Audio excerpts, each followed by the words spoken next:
Today I'm going to be talking about how to effectively add speed, what tools you should use to add speed, and how we're just going to get you hitting it further on the golf course and straighter.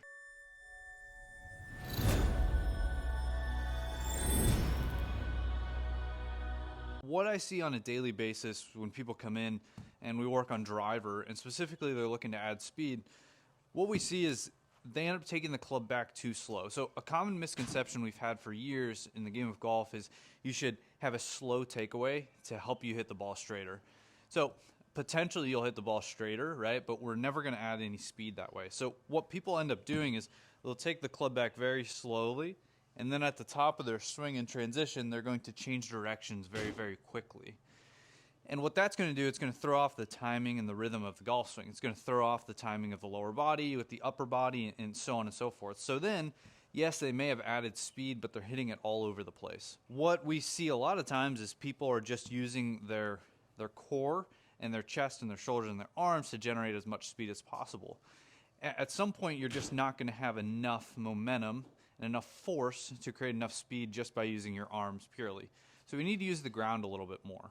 So what we're going to talk about is how we're going to push into the ground more to generate more club head speed on the way back. And we're going to talk about how the misconceptions in the past have caused you just to hit it all over the planet. Let's talk about how we're going to add speed and what tools you need to use. So I'm not affiliated with any type of speed protocol out there, but some of the best ones that I found, I used Super Speed, the speed sticks back when I was in college, and I added speed that way. I just followed their protocols. Biggest thing, follow the protocols they have set up. Another one is a stack system. Another one is the rip stick, I believe. I think the stack system is really, really good. It is a little bit more pricey, but you're getting an app that's going to kind of walk you through everything. So first off, if you're someone that wants to add speed, I definitely highly recommend getting some type of tool to help you do that.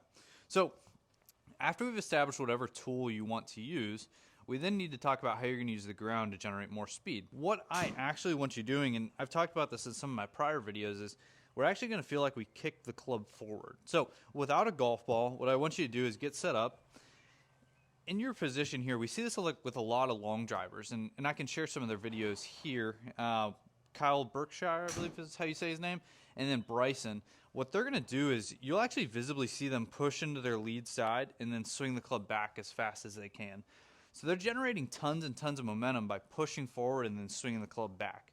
So essentially, we'll just say this. So if I push the ground with my foot this way, because I can't move the earth, right, it's going to essentially, we'll say, push us back. Right? So I'm pushing into the ground and it's going to push me back this way. So it's going to allow me to generate more momentum on the way back. So the other thing is the golf club, as we swing this club, I want to generate as much momentum as possible on the way back. So then in transition, I have more momentum to redirect and swing faster that way. So the whole idea of swinging the club back slower, I kind of want you to forget about that, especially in speed training. Hey guys, I just wanted to stop in and tell you about my free Discord. In this Discord, you're going to get free access to me almost anytime. Rather than just commenting in the YouTube comments, which I try to get back to you guys on, you'll actually be able to ask me questions in this Discord. And I have a free swing analysis portion where you can submit your swing, and I will actually give you a detailed swing analysis back and help you improve. So be sure to jump in there, and I'll see you guys soon. All right, so here I just have the Super Speed. I think this is the Super Light. Yeah, so Super Speed, the super light one, I'd go with the lighter setting for this. What you're going to do is just get set up, and I want you to work on feeling like you push the club forward. So I get set up here, and I'm going to push forward. So I'm going to apply more pressure to this foot. My right foot's actually coming up.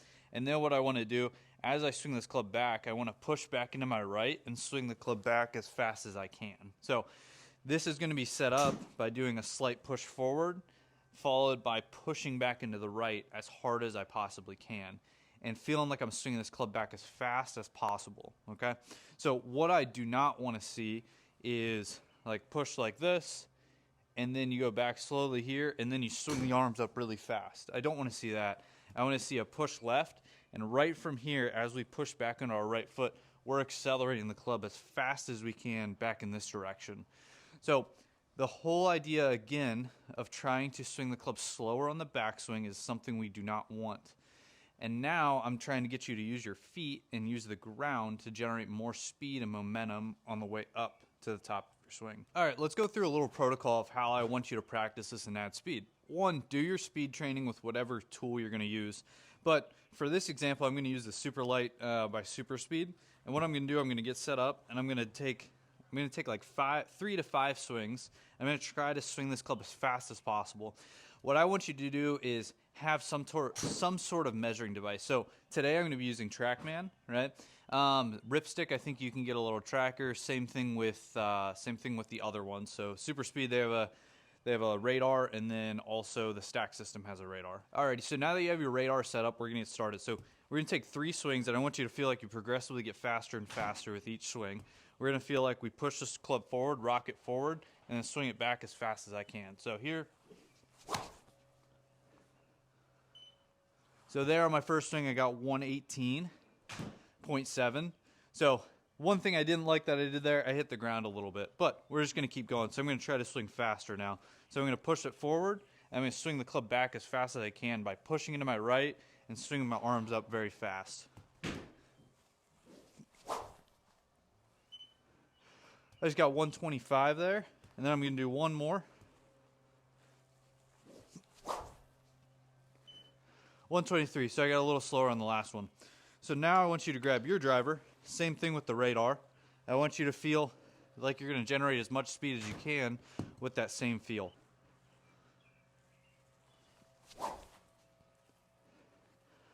There we go, 112.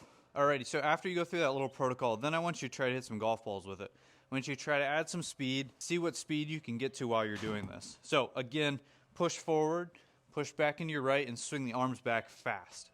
Feel like you're taking the club back as fast as you can.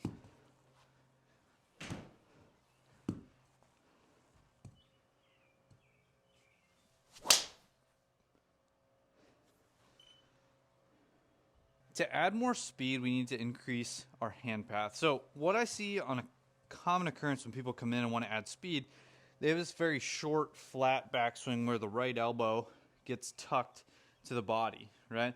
So I'm not necessarily asking you to feel like the elbow's way up in the air like this, right? But if we want to add speed, we have to lengthen the swing, right? So what I want you to feel like is as you take this club back, right, I want you to feel like the arms are lifting more above your head. A good example of this is Justin Thomas. I'll throw a video of him up here. He gets his hands very far above his head. What he's doing, he's increasing the length of his hand path to generate more speed that way. So if you continue to swing the club and have the elbow pinned there, the club very short, you're probably not going to be able to generate as much speed. An example of that, Tony Finau is very short, John Rahm are very short with their backswing, but they generate tons of speed. If I put them on force plates, they're generating crazy amounts of force. Their efficiency is through the roof, right? If they lengthen their hand path, they probably could hit it even further, right? There's probably a reason they're as short as they are. It's probably for control, but they're still swinging that club as fast as possible. What I want you to feel, again, is still we want to feel like we push forward, so pushing to my left here, swing the club back fast, but I want to feel like my arms are almost picking up and going very high, right? I'm totally fine with the elbow being up in the air a little bit, kind of like Jack Nicklaus and all that. Totally fine with that. The elbow can go up in the air, right? If it goes up in the air, the club may get a little bit across the line, but then we're just going to have to work on rerouting and showering the club in a little bit better manner. So I don't want you to feel like you're taking the club back and being ultra pinned to your side like this. That's probably the least effective way that we can add speed in our golf swing. So you need to increase your hand path, and you need to use the ground a little bit better to generate as much speed as you want to on the golf course. So again, just to kind of summarize everything, I want you to practice pushing forward and swing the club back as fast as you can to generate more speed that way. And then the second part of all this is feeling like we increase the length of the hand path. Allow the hands to work up very high. You can even feel like your lead foot, like mine, moves up as I take the club back. And I'm trying to get my hands as high as possible. I don't want to feel like I'm very short and trapped like that. I want you to feel like you're pushing from your left to your right, and your hands are getting very, very high to generate as much speed and momentum as we can. From there, as you generate all this speed, we will then be able to correct the dispersion pattern from there. All right, guys, I hope you enjoyed today's video and you learned something about adding some speed to your golf swing. Again, when you're trying to add speed, you definitely need to get some type of tool that's going to help you gain speed along the way. Just simply pushing more and pushing more from your left to your right, increasing the length of the hand path, that's only going to get you so far. You do need to do some training and add some speed by using these different tools. Again, super speed, ripstick, the stack system. I'm definitely forgetting some other ones, but you need a tool to help you do this. So after this, I'd want you to get out there, definitely use a radar to track your speeds and see how fast you can get, right? When you're doing speed training, I want you to ignore where the golf ball is going. Your contact's going to be all over the place. Your body's not used to you swinging this fast. So don't worry so much about contact right away. What I just want you to think about is, hey, I want to add some speed. That's my goal here. Once I've added the speed, then we can figure out the dispersion from there. And I actually bet speeding up and getting your rhythm in a better spot, your dispersion is actually going to tighten and you're going to hit it further. That's what I found with my own game when I started adding some speed and doing it the correct way by using the ground and getting my rhythm in a little better spot. So definitely make sure you turn on the notifications, make sure you like, subscribe, and I'll see you guys in the next video.